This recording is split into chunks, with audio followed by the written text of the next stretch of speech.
Paz, queridos, a paz de Cristo, tudo bem?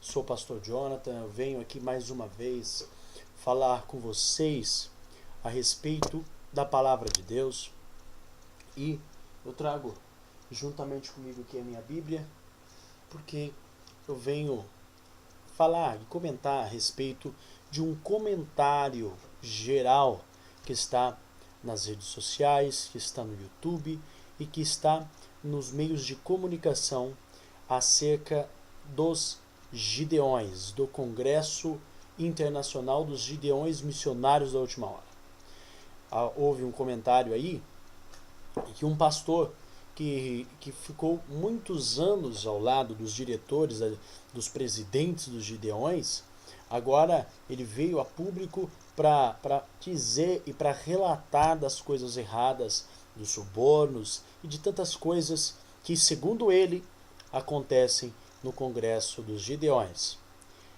Você talvez concorde com ele, você talvez discorde com ele, mas eu venho mostrar para você uma ótica ao qual a gente não tem prestado atenção. Muitos irmãos nos nossos dias têm se dito defensores do Evangelho, defensores da graça, defensores de Deus, defensores da palavra de Deus. Mas escute bem, será que Deus ele necessita que alguém o defenda? Será que Deus ele precisa que alguém lute por ele, como Davi fazia pelo reino de Israel e os demais reis indo à peleja? Será? Queridos, vamos sarar as nossas dúvidas com um texto da Bíblia. Um texto, aliás, muito usado pelas pessoas que se colocam dizendo que estão em defesa do Evangelho. Até um grupo aí, muito conhecido, que usa essa base, dizendo que estão em defesa do Evangelho.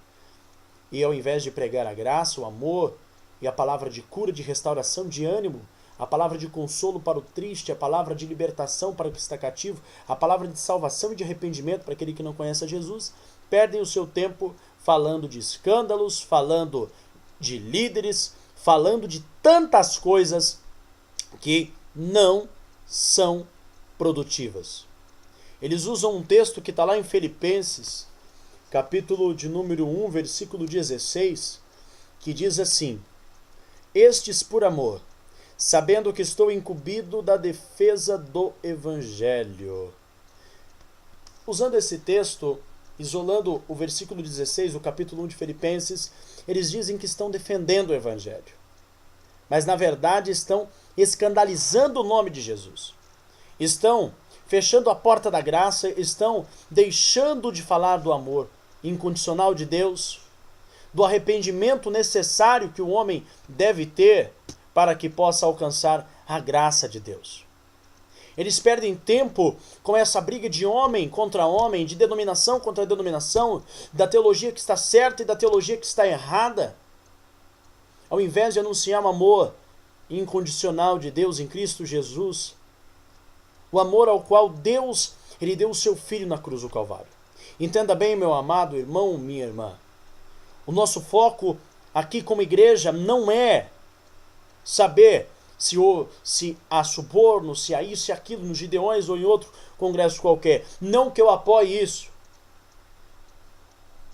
Mas o nosso foco deve ser pregar a palavra de Deus. Em relação ao senhor que está denunciando os Gideões, eu não vou falar o nome dele para não dar direito de resposta. De maneira indireta eu vou falar. Em relação a ele, engraçado, ele ficou tantos anos lá dentro e justo agora que ele foi embora para os Estados Unidos, veja bem que lugar humilde que ele mora, nos Estados Unidos, ele veio denunciar os Gideões, agora, depois de muitos anos, provando o seu caráter. Pera lá, irmãos, notem bem, vamos abrir o olho, vamos parar de dar corda para quem quer aparecer na mídia, vamos parar de dar corda para essas pessoas que querem se promover nas costas dos outros. Por que segundo ele,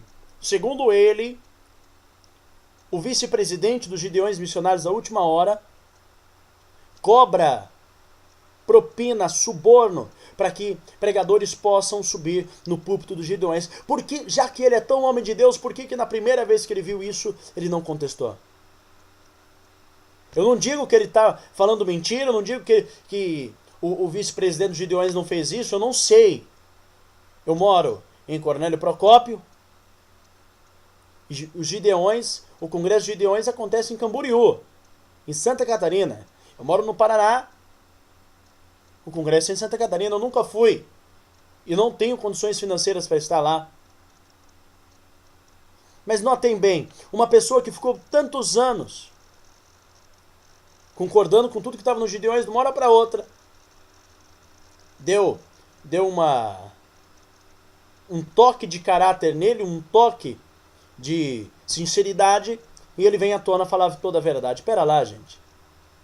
Isso daí deve ter alguma sujeira por trás. Uma sujeira ainda maior. Notem bem, povo de Deus, não vamos perder tempo com isso não. Você, cristão, que fica dando hipótese para isso, não dê, meu irmão.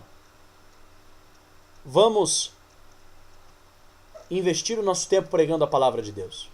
Você que está me assistindo, que não é cristão ainda, que ainda não se entregou a Jesus, que vive no mundo, por favor, se arrependa. Atos 3,19, a Bíblia diz: arrependei-vos, pois, e convertei-vos, para que sejam apagados os vossos pecados.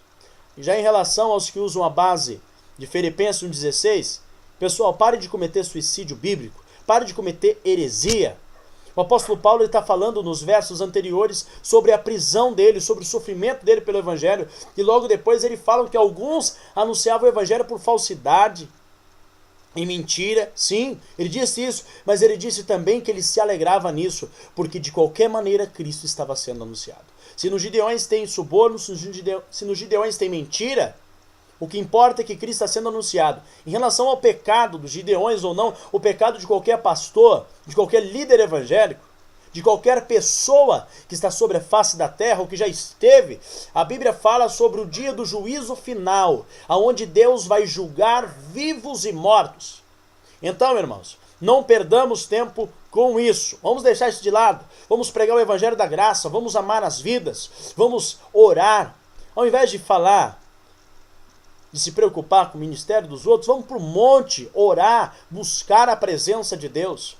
Pastor, o senhor é sincretista? Não, meu irmão. Eu vou no monte, sabe para quê? Porque é um lugar onde nós temos paz. É um lugar onde nós vamos estar a sós com Deus, ter um tete-a-tete. Tá bom que Jesus disse em Mateus capítulo 6, para quando orar, entrar no quarto e fechar a porta, claro. Jesus está ensinando ali a intimidade com Deus, o não proselitismo. Jesus está ensinando ali para não sermos como os fariseus que andavam nas praças, se mostrando para os homens. Não, o nosso foco não é esse. Mas eu te dou um conselho.